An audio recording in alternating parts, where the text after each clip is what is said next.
geliefdes, ek glo en vertrou dat dit goed gaan met u en dat u nog gesond is. Dit is vir my 'n voorreg om vandag weer saam met jou op hierdie platform te kan kuier. Gun my die geleentheid om net enkele afkondigings met u te deel. Die eerste een is dat ek van die 26ste Desember af tot die 17de Januarie met verlof is. So gedurende daardie tydperk sal daar geen video's wees nie, maar slegs die eredienste in die kerkgebou. Dominee Stanley staan vir my in en ek gaan so 'n bietjie met vakansie.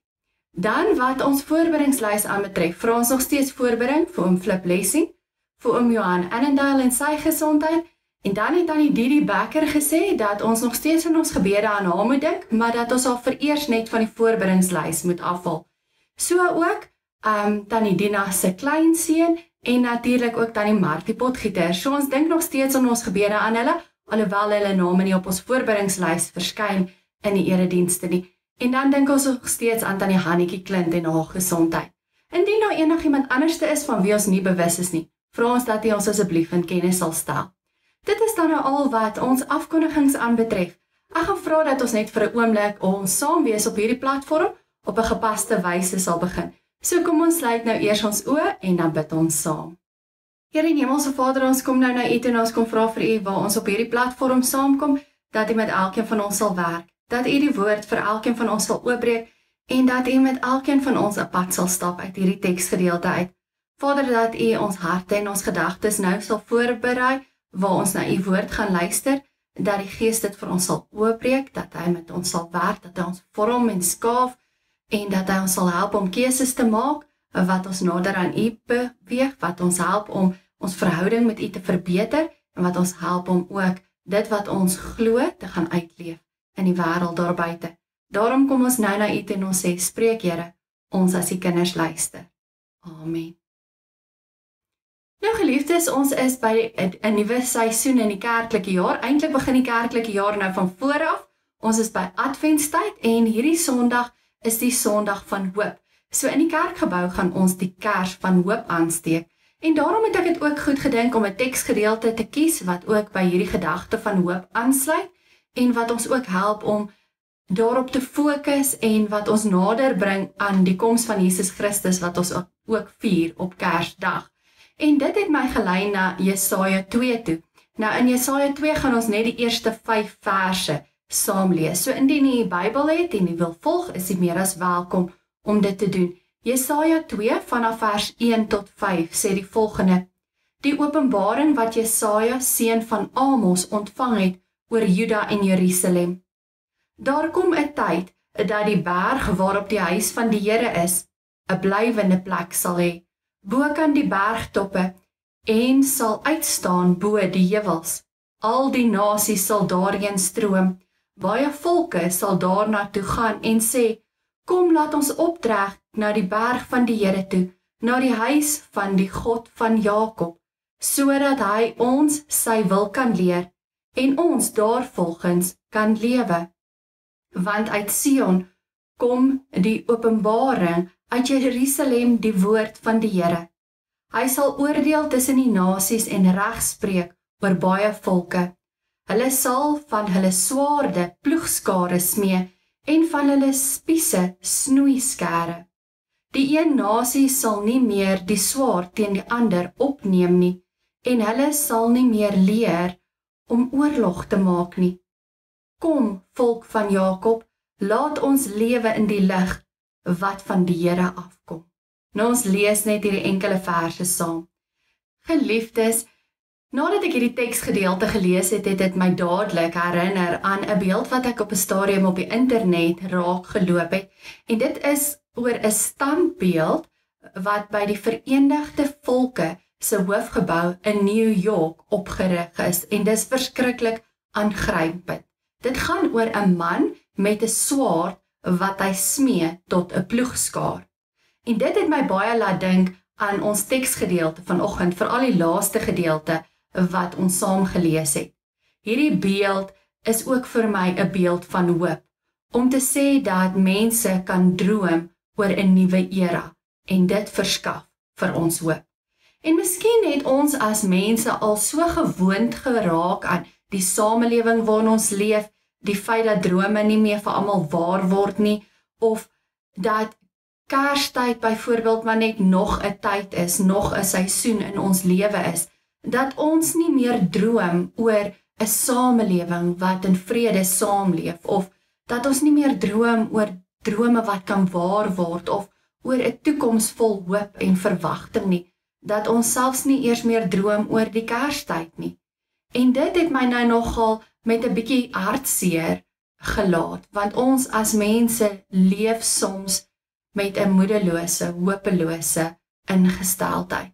En dan kom ons nie uit by dit waaroor Advent gaan nie, want Advent in ons kerklike liturgiese seisoen beteken koms, of nog beter, dit beteken dit is uiteindelik hier.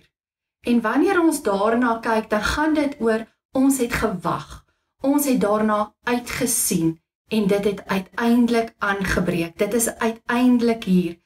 Dit is om uit te sien na iets soos die koms van 'n babietjie en daardie babietjie wat uiteindelik gebore is.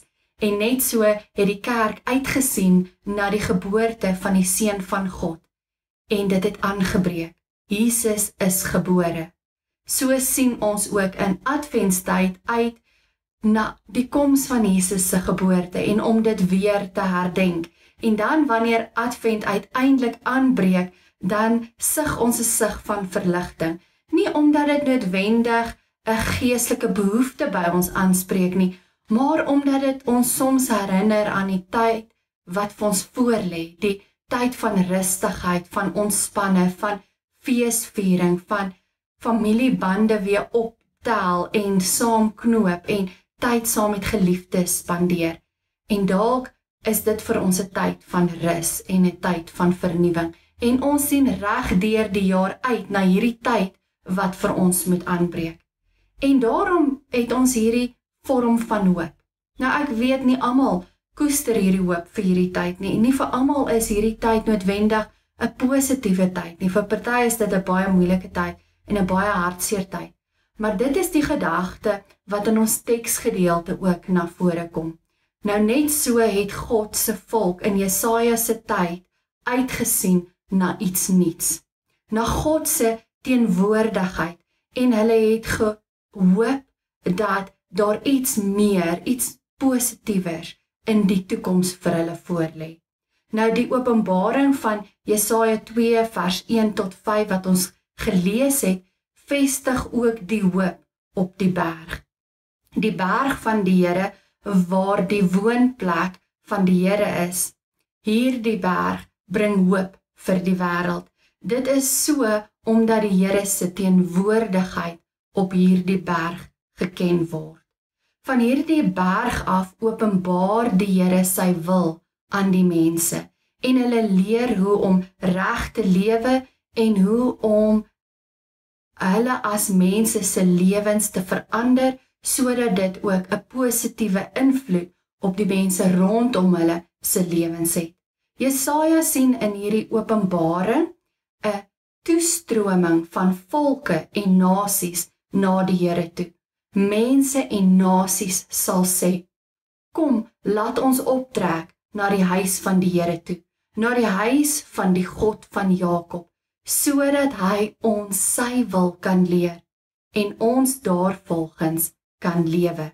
Geliefdes, die motivering van hierdie optrek na die berg van die Here toe is vir my baie opvallend.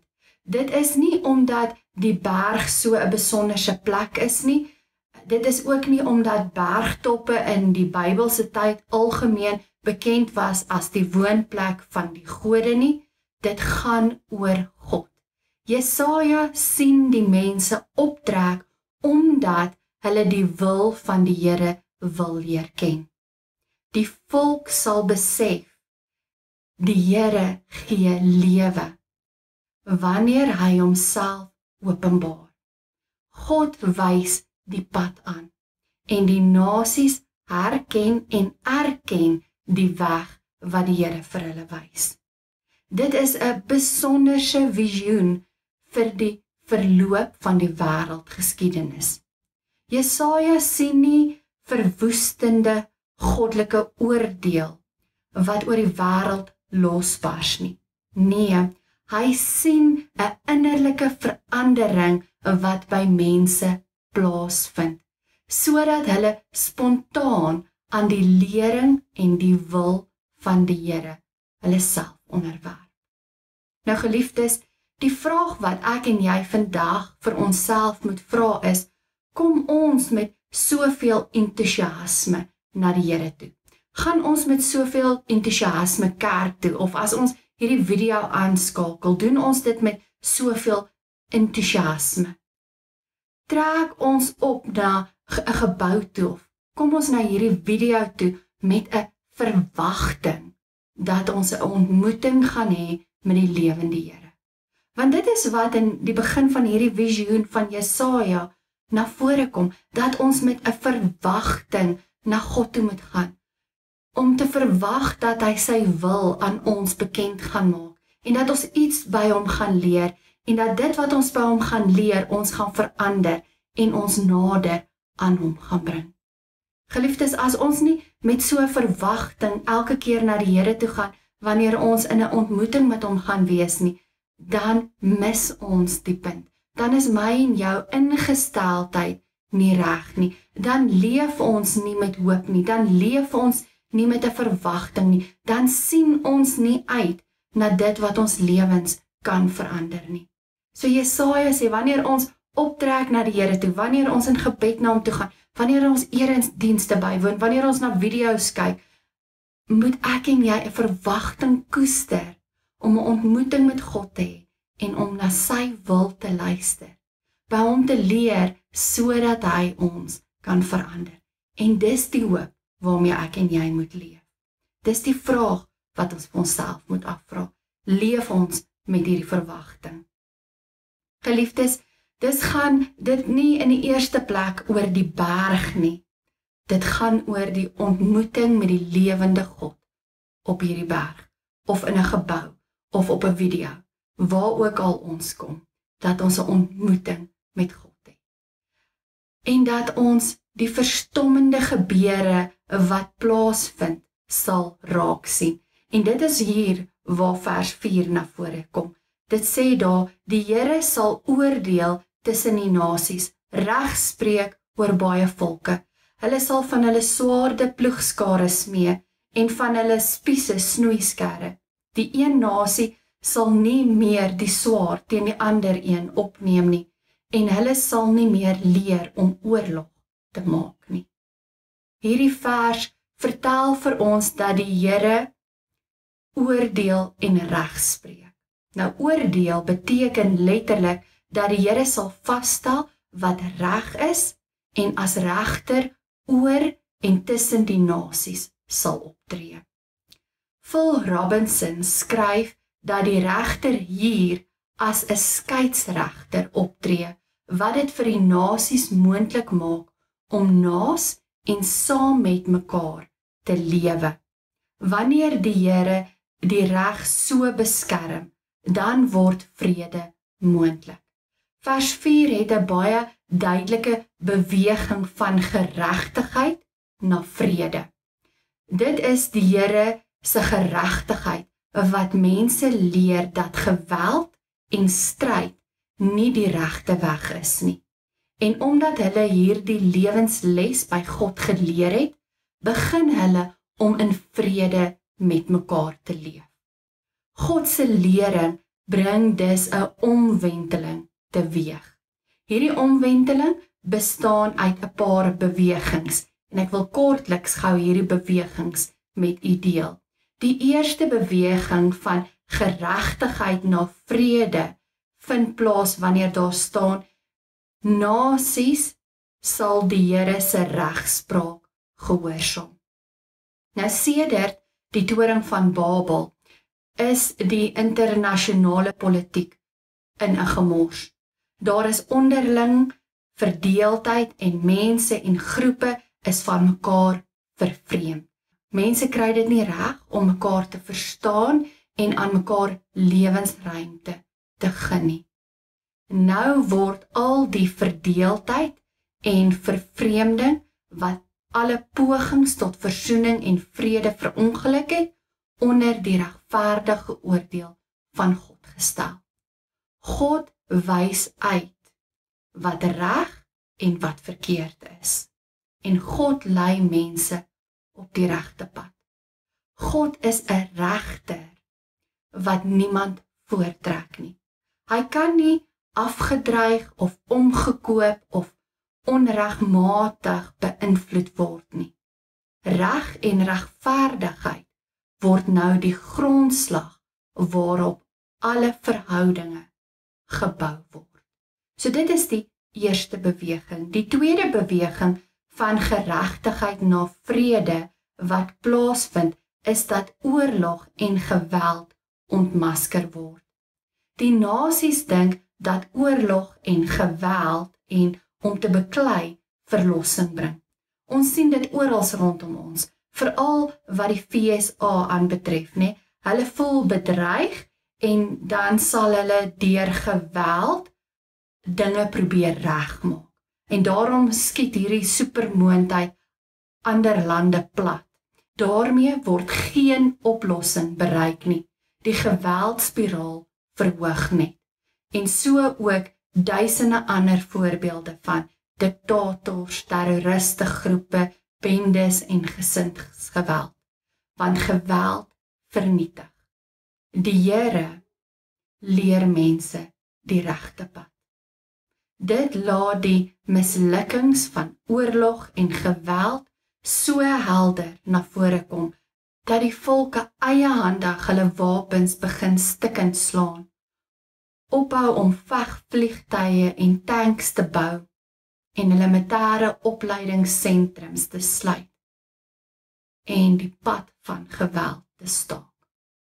Nou hou nasies op om vir mekaar 'n bedreiging te wees en hulle ontdek hulle gemeenskaplikheid dat almal geskep is na die beeld van God.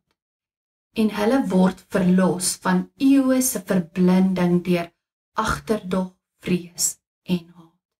Die vyandskap wat by Babel weens menslike wantroue en haat ontstaan het, word opgeskort. Nou is die vraag, is so iets moontlik? By God is niks onmoontlik nie. So ja, so iets is moontlik, mits ons vir God vra om vir ons die regte pad te wys. Mits ons by onsself begin en besef dat geweld nie die oplossing is vir enigiets nie. Inteendeel, dit vererger net 'n situasie. So dit was die tweede beweging.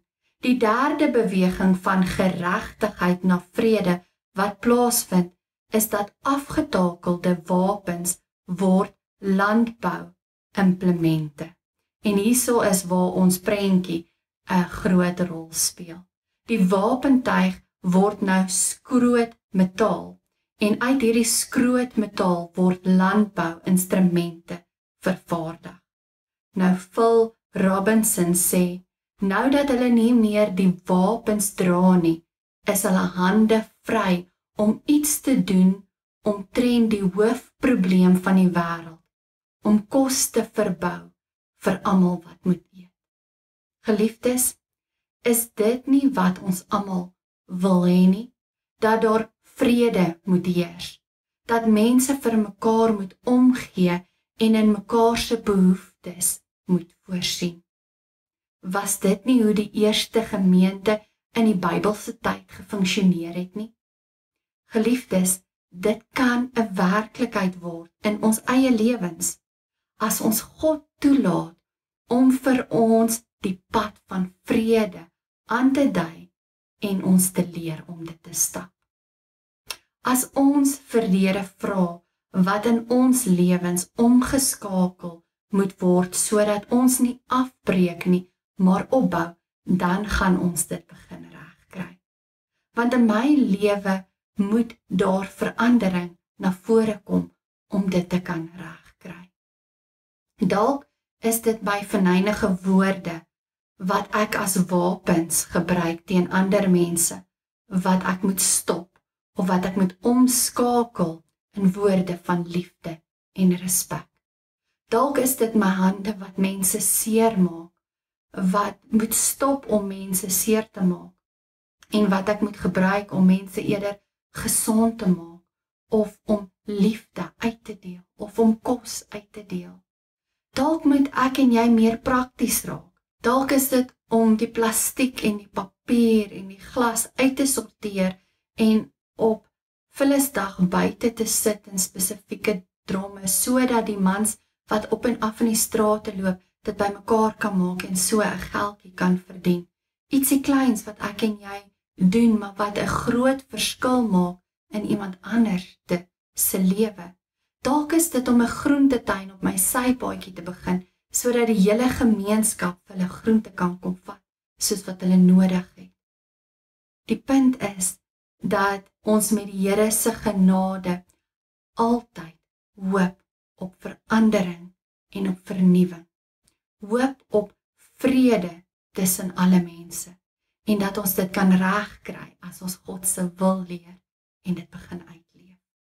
Nou kan jy dalk vir my sê, dit klink na net nog 'n mooi droom. Na iets wat nie werklik kan plaasvind in ons lewe nie, want ons lewe in 'n wêreld waar die verdedigingsbegroting een van die grootste items op die nasionale begroting van baie lande is. Menslik gesproke kan so iets sekerlik nie gebeur nie, want mense kan nie so iets bewerkstellig nie. Maar God kan, want by God is niks onmoontlik nie. En dit is presies wat hierdie teks vir ons moontlik maak.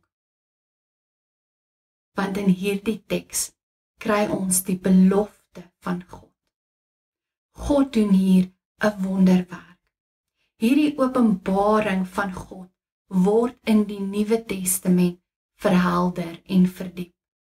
God neem die kruis, die mees vernietigende en onmenslike wapen, en hy buig dit om tot 'n instrument van versoening. God maak in Christus die vloekhout tot 'n boom met genesing in sy blare en vrugte.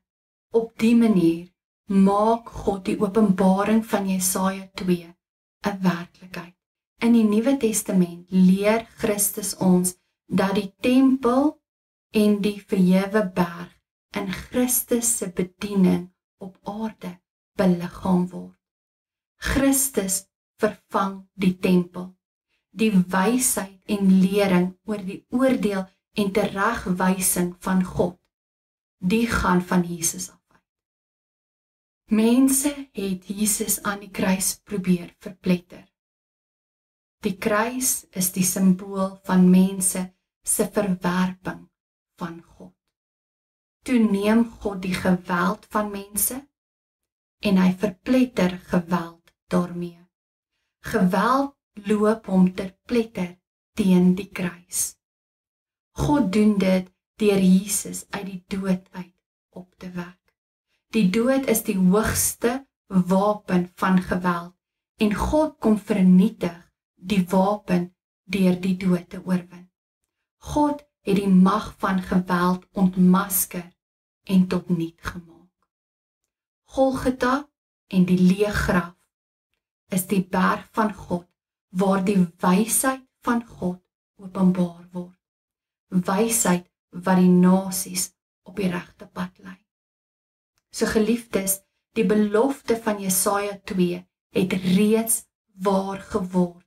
Deur Christus, die berg van God, die wysheid van God, die bedienaar van vrede. Deur die geloofsgemeenskap wat die gekruisigde en opgestaande Here skep, kring hierdie vrede wêreldwyd uit. Phil Robinson skryf: wie in Christus God se laaste woorde hoor, begryp en aanneem, word volledig verander en tree as 'n nuwe mens na vore. Versoening met God beteken egter ook versoening met jou medemens. Die eenheidsgemeenskap wat in Christus tot stand kom, laat geen ruimte vir verdeeldheid en haat nie. Wie aan Jesus Christus deel het, het deel aan sy vrede. Hy is ons vrede. Geliefdes, dit beteken dat ons instrumente van vrede en van hoop moet wees. Christus is die openbaring en die lering van God. Christus leer ons dat diens en naaste liefde die weg tot lewe is. Christus maak ons deel van 'n geloofsgemeenskap wat in sy diens op aarde lewe. Ons word opgeroep om deel te neem aan Jesus se voortgaande bediening op die aarde. Hy bemagtig ons om deur sy woord en sy gees op te tree. Daar staan in vers 5: Kom volk van Jakob, laat ons lewe in die lig wat van die Here afkom. Ons is die eerste hoorders van hierdie openbaring wat van God kom. God se verwerping van geweld, God se regspraak, God se soeke na vrede is ons lig. Ons moet die lewe in die lig daarvan aanpak. Ons moet die vreemde hoop van vrede vir die wêreld begin uitleef. Ons moet leef as mense van die lig. Ons moet God se reg en billikheid dien en so dra ons God se vrede. Geliefdes, Adventstyd herinner ons aan God se missie. Die kind van vrede is gebore om ons kinders van vrede te maak. Dit moet op hierdie Sondag van hoop vir ons hoop gee op 'n toekoms van vrede. Hoe vreemd dit ook al klink. Dit is moontlik as ons God toelaat om in en deur ons te werk, om ons sy wil te leer. So kom ons gaan leef in vrede met die mense daar buite en kom ons gaan deel God se hoop met 'n wêreld wat moedeloos en negatief is. Amen. Kom ons sluit ons oë en dan bid ons saam. Here in Hemelse Vader, ons het vandag gehoor dat ons vrede moet uitleef en dat U wil hê dat daar vrede moet heers in hierdie wêreld waarin ons leef. Vader, maar as ons na die realiteit kyk, is dit alles behalwe 'n vreedsame wêreld. Vader, want oralste hoor ons van oorlog, van geweld, van misdaad, van mense wat mekaar haat, mense wat sleg praat van mekaar, mense wat mekaar seermaak.